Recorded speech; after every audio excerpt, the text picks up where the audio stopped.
That a shocking story for you now. Imagine finding out that your partner was lying to you and it turned out they were an undercover police officer sent to spy on your life. Yeah, shocking really, but that's exactly what happened to our next guest, Eleanor Fairbreda. She discovered her lover and close friend of 7 years was posing as a committed environmental activist, but was actually a member of the police force sent to infiltrate her friendship group. Worse still, he was a married police officer. He had 2 children. Now a new podcast, Undercover, the Spycops, delves into this disturbing story, and Eleanor and podcast creator Andy Whitaker join us now. Good morning to you both. Good morning. Thank you for sharing this story. I actually remember going to a talk about this years ago, and it was jaw-dropping. I couldn't understand why it wasn't big news. Eleanor, you met Kennedy, and you're an environmental activist. Why were they infiltrating your group?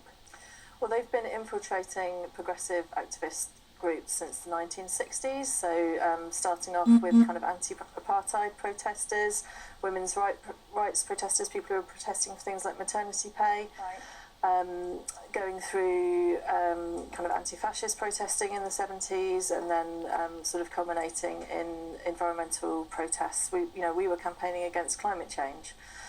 So you're right, it doesn't make any sense. So why were they infiltrating our group? But our government has basically been sending in police spies and infiltrating activists' lives like this since the 70s. People who are politically active and who are challenging the status quo are basically being infiltrated. They're having files kept on them. The files are kept by Special Branch, and then they're also being kept by MI5. So can we just go back to the beginning? How did Mark Kennedy, who was the undercover police officer that was spying on your environmental activist group, how did he get in there in the first place? How did he infiltrate your life? I mean, you saw pictures of him there.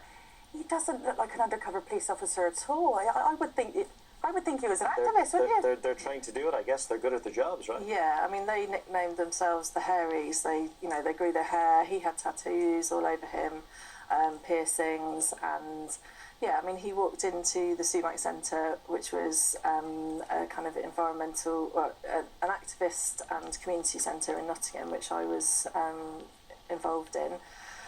And just looked like an ordinary person who was interested in trying to make the world a better place, and said, I want to be involved. And being a kind of open community who were trying to get more people involved and do more campaigning, we welcomed him in. So I'd imagine he went into your group fully loaded with information. He's a professional, he knew what he was doing. How did he work you all over? How did he get in so deep? He came in and they use a technique called mirroring of basically, saying what you want to hear and saying, I'm into the same things as you are, and particularly around women, they did that. And yeah, he was just keen, he wanted to be involved. He said he'd just moved from London and didn't really have any other friends.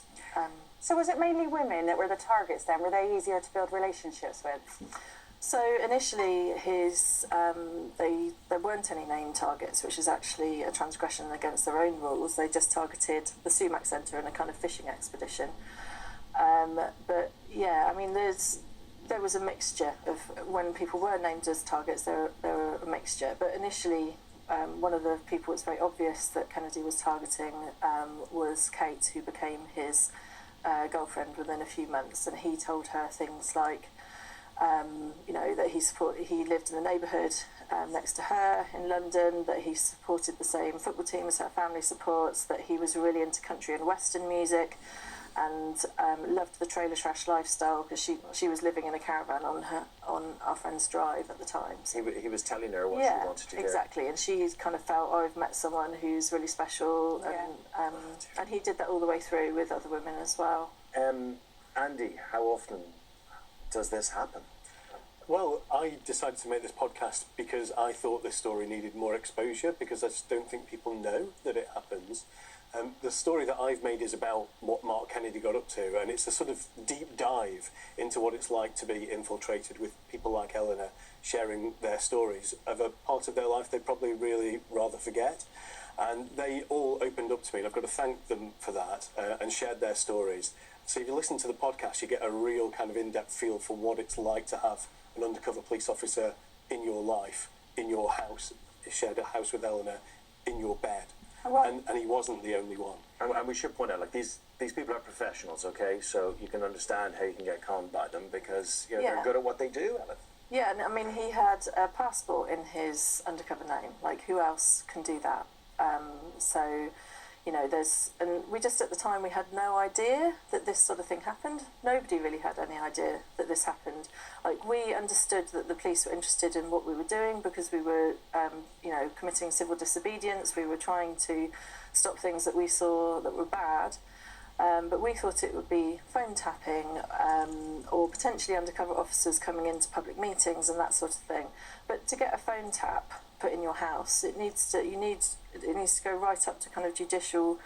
You need to get judicial permission to do it, or even is it to go even higher than that? And yet, so sending undercover. I think the Home Secretary has to approve a phone tap. But it's important to separate the two things here, right? The police will feel they're justified investigating criminal offences or what they believed are to be criminal offences, which he's allowed to do with the power of the police force. It's that other stage. It's getting into people's emotions, developing relationships, I guess. Here's where the problems really begin here. Yeah, I mean, you say the police feel they would be justified, but actually what's happened is this is a secret unit that really nobody in the police even know. So the police that Kennedy was meeting as an activist, they didn't know that unit existed and that they were encountering an undercover police officer. He got beaten up by the police while he was an activist, badly beaten up. He had his back broken or fractured in one place or something. So when he was going on the demonstrations with you, he was getting right into it as well. So that's a bit of an agent provocateur, isn't it? Yeah, I mean, there's certainly arguments around the fact that he's, evidence of being an agent provocateur. But the public inquiry has recently said that in the interim report in the summer of last year, that if the public had known what was going on about these units, they would have been disbanded in the 1970s. Like, these are tactics which shouldn't be used. They've been found in court as being transgressing 5 human rights.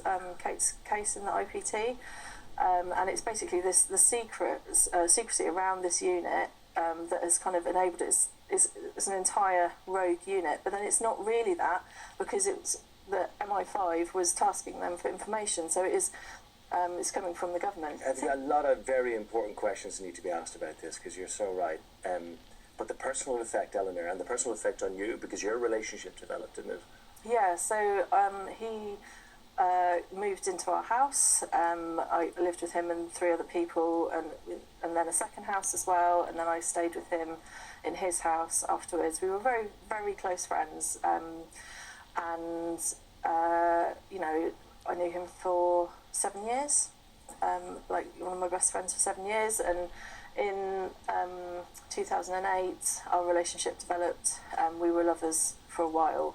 But yeah, it's huge. Just can't imagine that moment you actually finding out. So he went out with your friend, and your friend was the one that actually caught him out in the end, didn't they? They found a passport in his glove box.